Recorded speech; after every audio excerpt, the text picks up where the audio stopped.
Now I'm sitting here, I was just on LinkedIn and I saw a buddy of mine from high school posted a video, kind of like a little quick before and after from his junk removal company. And I put in the comment, one, the guy has been a hustler since high school, which is true.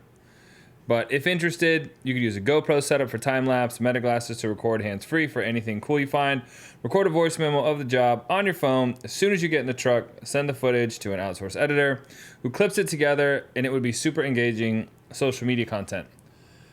All of that because when you're doing something like that, something that's interesting where there's a before and after, like if you're building something, if somebody is restoring a car, if somebody is cleaning out a workshop, if somebody is assembling something, if somebody's building Legos, like it's very satisfying to watch the before and the after.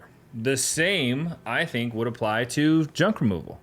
You see something, it is a mess. They go, they do work, and at the end, it is no longer a mess. That is also the value that the company provides. Now, he does not know I'm making this video. He didn't ask me to make this video, but the advice holds true to anyone that is providing a service like that. Pressure washing, painting, the same thing. Here is the before, here is the after. That is the transformation that your business is offering to your potential customers. Now, a couple of weeks ago, we posted time-lapse videos from our event. Everybody's like, wow, those videos were really cool.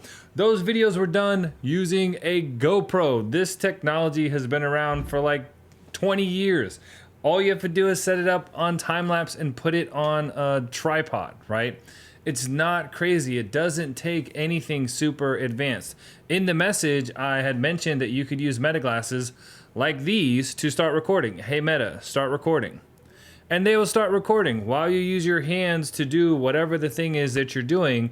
And then you can say, hey Meta, stop recording. And they will stop recording, right? So there are tools like that that you can use to enhance the video experience. But the big takeaway there is as soon as you get in your truck, you're done with the job, take your phone and record a voice memo right into it. Then you take the time-lapse footage, the footage from your glasses and that voice memo and send it to somebody that knows what they're doing with editing software. And they could put together probably several minutes of engaging social media content that you can start to post. Right? So I say all of that to say, oftentimes the barrier to creating content is not a technology gap. It's more of a mindset gap. Like, how do you think about documenting this? Even if you have no idea what you're doing on the editing side of things, just capture the content, right? Capture the content, organize it, and then you can get it to someone or find a tool that will help you edit when you're done. So hopefully that helps.